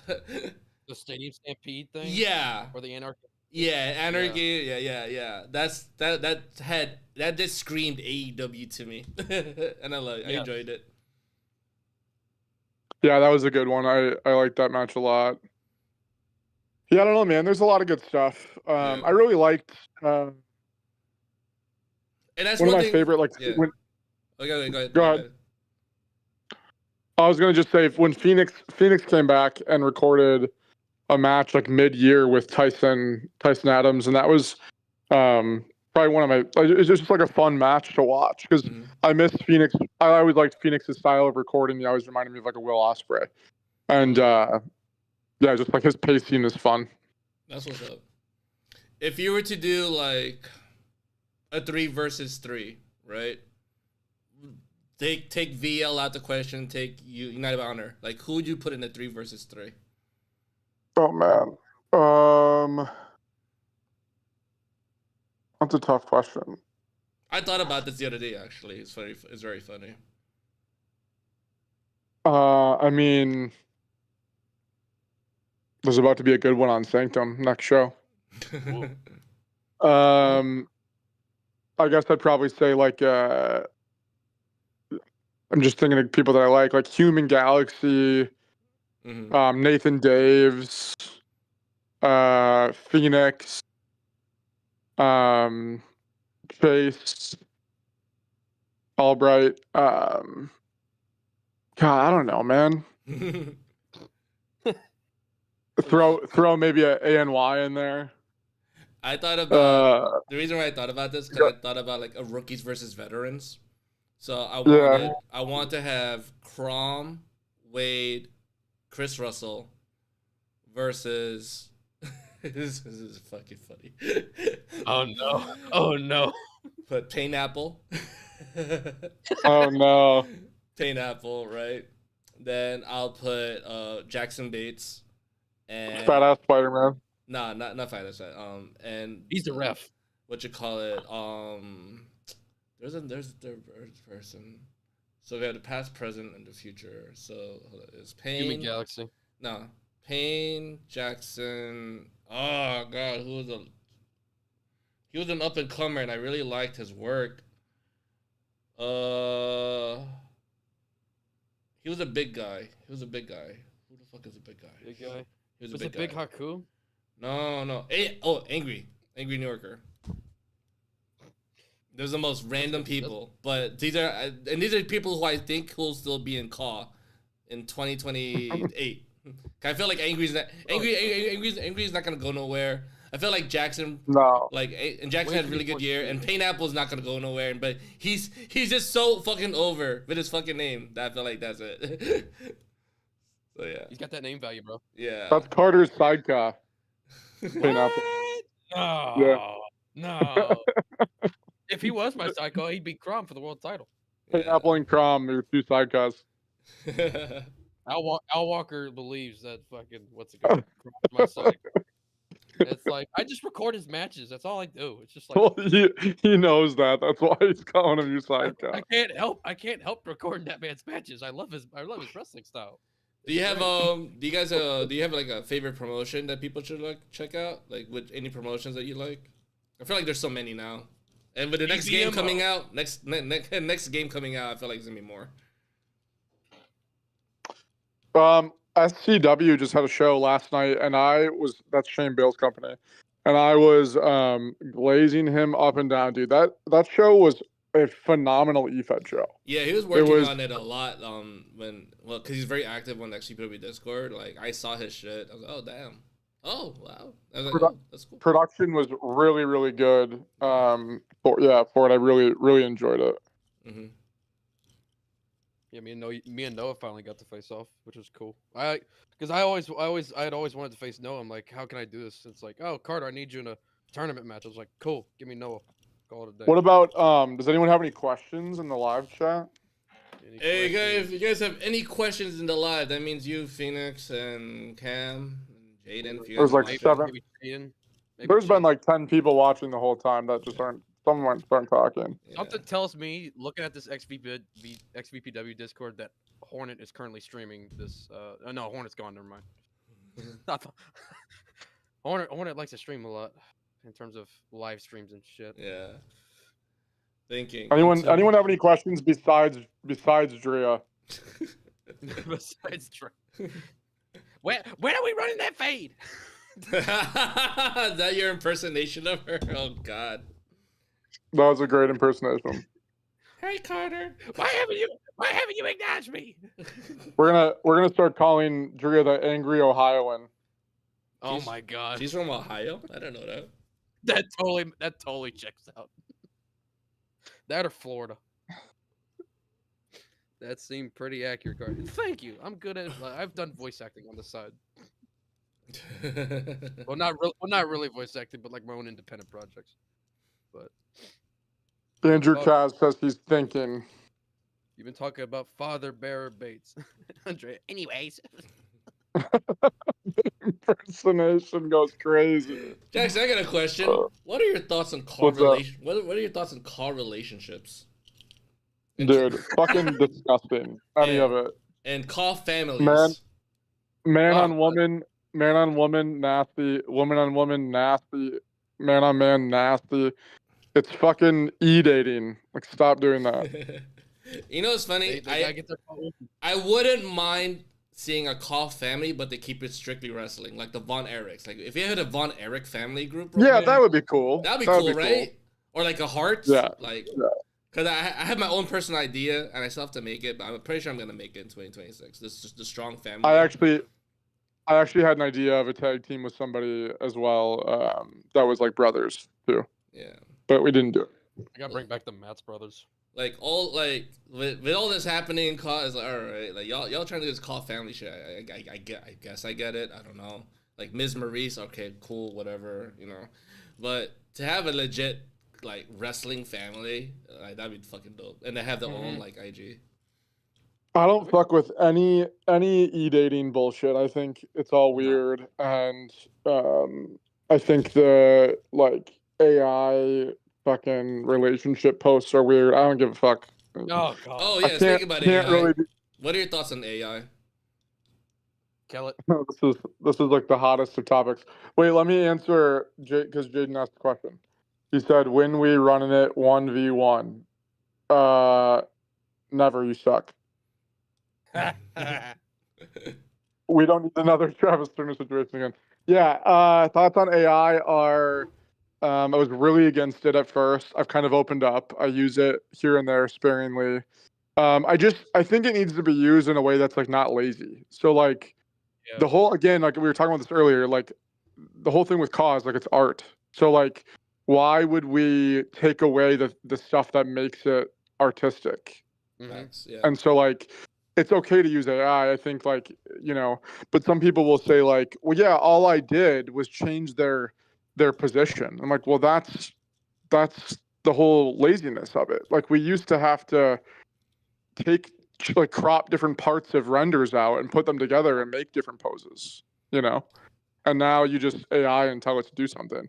There's like a little bit of a beauty in that, but like, there's also it's fun to like still go on the game and like just create and edit, But I get it, like not everybody has the same time or they don't have the skill set or like whatever, but I don't know. I kind of feel like an old man of like, well, we had to do this in my day and now you have technology, Yeah. It's like for me, it's definitely like I understand if you don't have like the time for it, but like if you do have the time, it's like I appreciate effort and right. like you could take the green screen shots of your character and whatnot and like tweak and then use AI as like oh like make sure the filter's different and whatnot like that to me is fine if like you need to like barely change the hand position like that's fine for me, but just straight up just full on AI like create this picture with this blah blah blah blah, blah and like not even using your character, it's like dude you're not even trying at that point to like. There's like, only like, one it's time I used AI.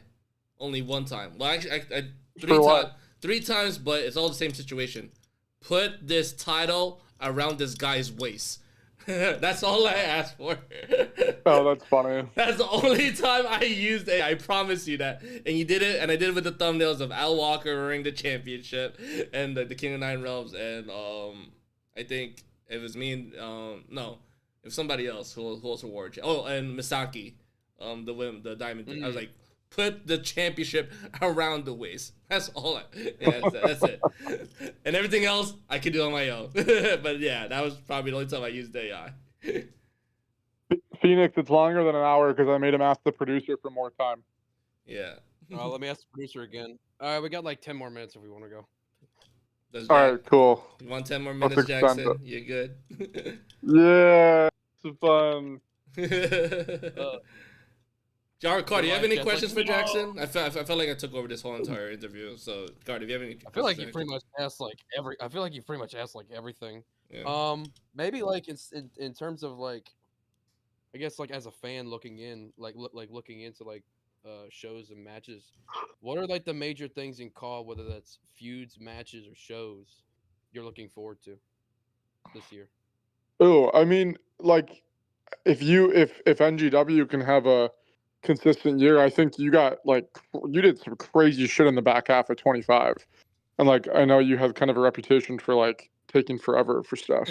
Yeah. But like if you just do that this whole year, I think NGW is going to be fun as fuck the whole year. EMW, I think Sean's in his fucking bag. Dude is showing me everything he's doing. He's just been I mean, people are going to be blown away next week. Blown away. I don't know if you guys have seen teasers of anything from him, but it's crazy. Yeah, he's just like a monster when it comes to like when he wants to be when I've said it many times is that when Sean wants to be consistent, he's a fucking monster. Yeah, it's insane, bro. Like he's made so much content in the last like 30 days. Like it's mind blowing, and people have no idea. And like it's because he has again kind of like you like has developed a reputation for himself. But like yeah, if EMW can be consistent this year, I think that'll be crazy. The XPVW P1 thing I think is dope. I'm looking forward to it. Story wise, like I love anything X does for the most part. Like I pretty much pay attention to him. Thank you. I'm not trying to. I'm just being real. Isaiah's got again. Like I'm not going to reveal everything, but Isaiah's got some really cool shit planned for him and Fitzy War and DXGS, which is dope. Yeah. Yeah, I don't know. I think there's a lot. I think 26 is like. I feel like this is the best year that we've had. Like we've rolled into, and been excited for like what's to come. Usually, like CAW's dead right now at this time of the year. You know what I mean? Oh yeah. I feel like it's pretty hot. So. Yeah. All right. What is Drea? What's your question? Let's hear this.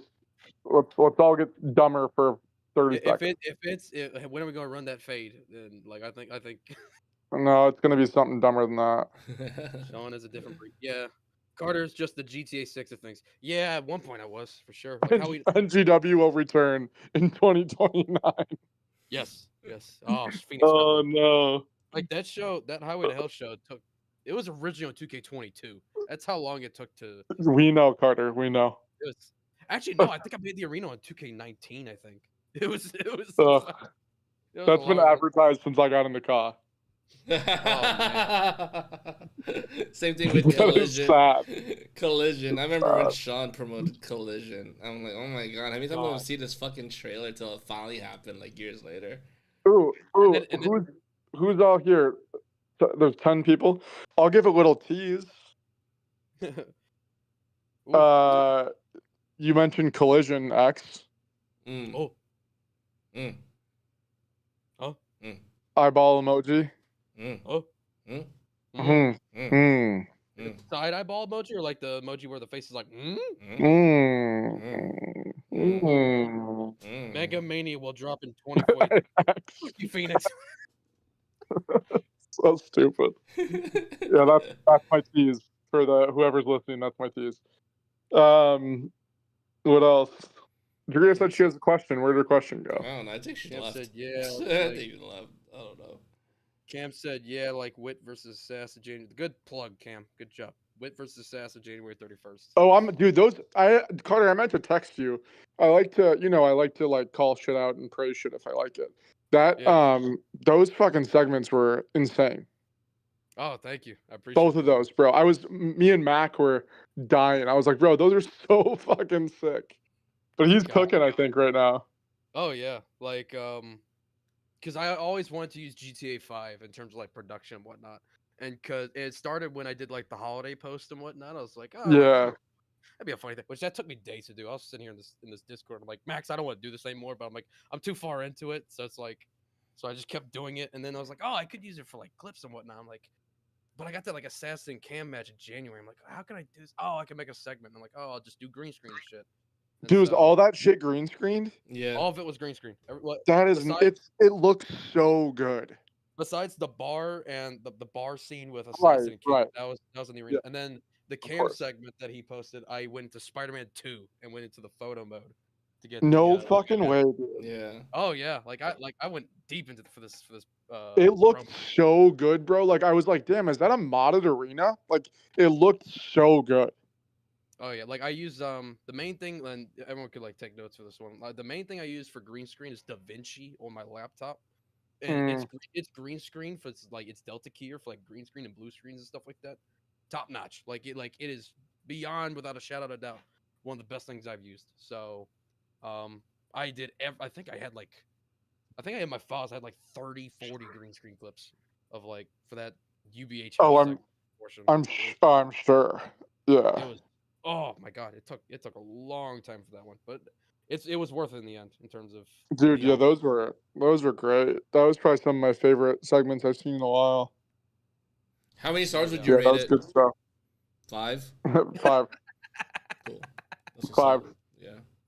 Hell yeah. And hopefully the cage match will live up to the hype. But that one actually, fun fact, has been sitting in the vault since May. Which cage match? Assassin versus Cam. Oh yeah. Because it was supposed to come out Coachella, but sounding in terms of specific individuals, in terms of giving them assignments to sound.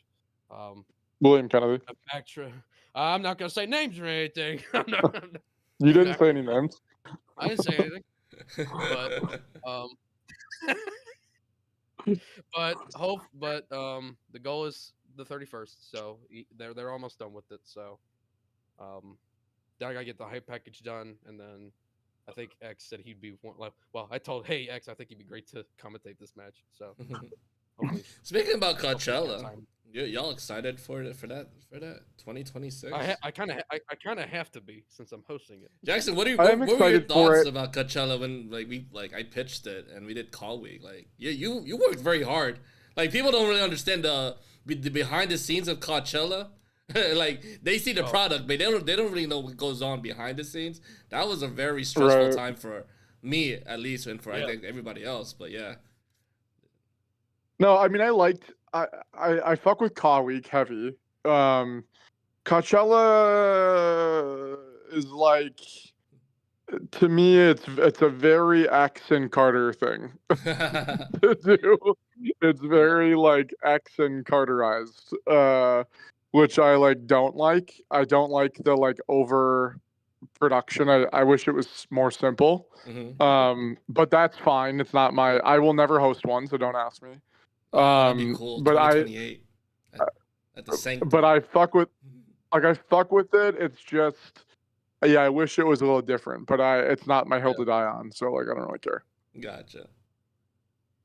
But it's cool. I mean, I think there's things I would have changed like last year, but I thought it was like fun. That's cool. I like super collab shows. I think that's the best part about it. Like getting everybody involved is probably my favorite thing. No, I love, like I said, one of my favorite things about CAW is collabing. Like that's what I love, the collaboration. Fun fact, I'm on board. The idea behind Coachella was actually if I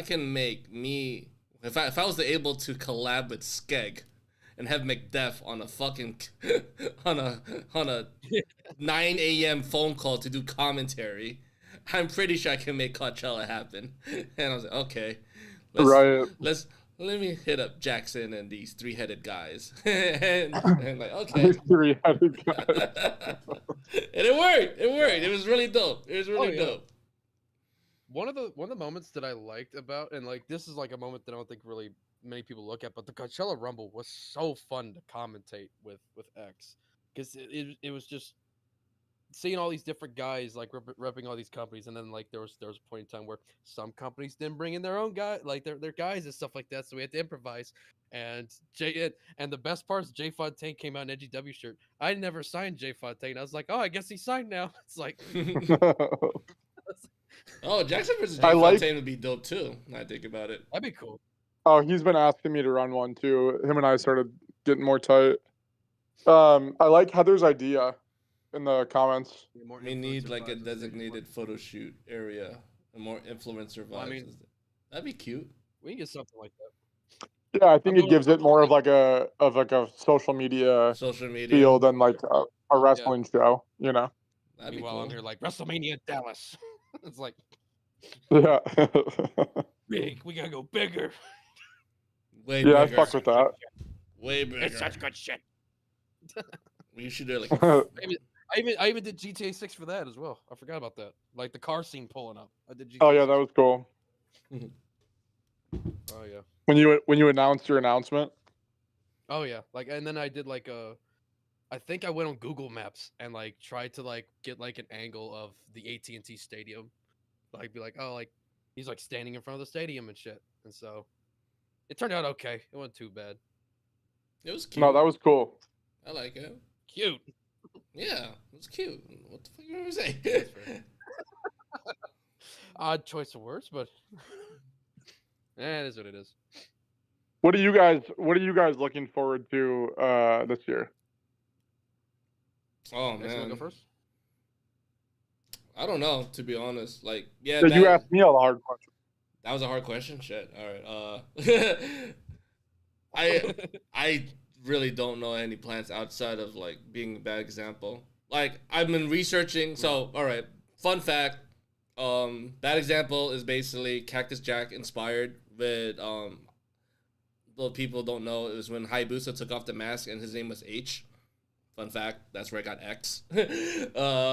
Gotcha. So what you call it? So I've been trying to study Cactus Jack promos where I wanna, cause I don't want to do the same thing as I did with Comeback Kid. I'm like very Chris Jericho-esque with like, if you can do something different, make sure it doesn't look like the same thing from the past. Cause then you're like, okay, what's the difference between Bad Example and X, right? So like these past few days, I've been really researching like Cactus Jack, Tommy Dreamer, the way they cut their promos, the way they wrestle, and all that stuff. So yeah, that's what I've been researching these past few days. As for storyline opponents wise, I really don't know who I want to tell a good story with, and as Bad Example, but that. We'll cross that bridge when we get there.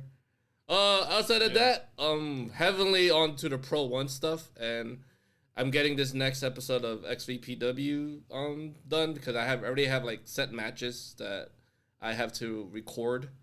One with Dylan and Catalyst, one with Noah, knowing who I want to push, and all that stuff. Besides that, excited for Call Week. Yeah, excited for Call Week. Oh yeah. And Coachella. Yeah, definitely for me, definitely Coachella because I have to organize it this year, so it's gonna be fun. Um, I'm definitely gonna like start probably getting stuff ready in like March and April to get that stuff done. Um, definitely NGW this year. The goal is at least 4 shows before Coachella, which that's gonna be a stretch, but we'll see how it goes. Um, and then definitely for the cardio character, definitely um, got a big got a big thing with Carter and UBH against a specific group coming up in NGW related stuff. So I can't wait to get that started. The S1 is gonna be fun to do in February, like Bro, that's gonna March. be insane. Like because the match we got set up. Oh, can't wait to do that one. That one's Every gonna be fun. every single match, like everybody I texted that the other day, like every single match is gonna cook for Yes, its own reason. for Like sure. it's gonna be crazy, bro. Like once I'm talking about it, I'm like, holy shit, there's gonna be 7 insane matches, like back to back to back. Yeah, I'm So, excited. Like it's so just, what? Not only that, but I'm excited because like seeing people use my character and see how they do it, it's like, oh, that's cool. Yeah. Oh, that you can take Oh little yeah. things from it. yeah, yeah, I like that shit. That's one of my favorite things when people use my, because nobody really recorded my matches outside of, I think, Carter and Phoenix. Yeah. Oh, and Mac. Yeah, Mac. Mac. Yeah. I was gonna tell you, Carter, that I definitely think you can get 4 shows out before Coachella. What I want to try to do, and like totally ignore what I'm saying for the next like 3 Sanctum shows because it's gonna be a shit show. But after that, and what I've tried to do is like keep it simple. So like, and I kind of took this from X, but like 3 to 4 matches, you Yep. know, Mm-hmm. That's exactly and what like thread a couple segments together that tell a story and just Yeah. keep it really simple. And I think you could totally push out 4 shows before Yeah. Coachella. I Obviously, it's a definitely lot of work, but like, Yeah. you No, know, this is you could do it. This is Carter's some kryptonite. Is when Carter goes, he goes. You're like, fuck it. You're like, I'm like, Carter, Yeah. you said, I said 8 minutes, Carter. No, we're doing 15. I'm like, motherfucker. All right, that's your problem now. But that's like, it's the Yeah. same reason. It's the same reason that Sean ends up delaying is because like Yeah. he does the most. And I'm like, Yeah. bro, Like- if you just did like, stop trying to do so much at one time. Like just Like, do I a 4-match show. I remember doing the Highway to Hell match and thinking, oh, 2-minute intervals. That's too short. I'm gonna go 3-minute intervals. in Oh between. my god. So like I'm sitting there with X on a call in August. We're staying up till like 6 in the morning. And I'm like, this is fucking bullshit. I'm using 4 fucking controllers at the same time. I can't fucking stand it anymore. It's like I can't do it. And X is like, just breathe, just keep pushing through. I'm like, okay. And I think by the end of like call week, I think I tallied it. I think I did 14 matches dropped in that call week. It was like, god damn. It's like, but definitely I'm assured my matches. Like I even like told like the main event for Ignition 4. I'll just say it here because it's gonna be one I'm anticipating. It's Nathan Daves and Liam Matoda against me and Trey Mercer in the main event in like a grudge tag match. So can't wait to do that one. That one's gonna be very fun. And if there's anything over like 3 to 4 matches and stuff like that, like if there's like 4 or 5, like I've started to definitely get into like the short match like mentality where it's like 4 minutes. 4 minutes is fine. 4 or 5 minutes. You'll be amazed how like 4 minutes, like depending on how you produce it. Damn, that was 4. That felt like 8. Oh yeah. You know, Right. people don't understand that. Like, you know, like yeah, I'm so used to doing long matches, but if you look at like the other Momentum XCPW shows, my matches were short, and I always made the main event very long. Yeah. You know, that was always my thing. The one that surprised me was during the Halloween Haunt 5 production, and so, because I was looking at the show and whatnot, and every match besides like the women's match was HLR, and it was gonna be EFA. I'm like, let me try and see if I can bang something out real quick. And I remember like watching the whole match, and I didn't realize it was only 6 minutes for that women's match. But like, I that was like an underlying match I was kind of like proud about. I was like, oh yeah, like that seemed like a solidly structured match. Shine, heat, comeback, post finish. It's like cool. Like I did exactly what I wanted to do. I remember I told Jackson I for like like our that show. I remember I told Jackson for our last bout. They were like, X, how long is the show? 2 hours. How many matches? Like 5? Huh? And I was like, don't worry. We're the last hour. We're the last hour. And we're like, okay. Well, I was like, no. It was reverse of that. You were like, I was like, how many matches are on this show? Thinking he was gonna say 3, and he said 5, and I was like, bro, this show's gonna, because it was, you said our thing alone is an hour. I said, how many matches are on the show? He said 5, and I was like, how fucking long is this show? And then he was like, no, don't worry, the first 4 matches are all in the first hour. I was like, holy shit, bro. I told him, don't worry, they stick to their times, bro. Oh yeah. I was like, God damn. Yeah. Oh, I forgot I did that tag match. I forgot. Yeah. Yeah. That was a good tag match.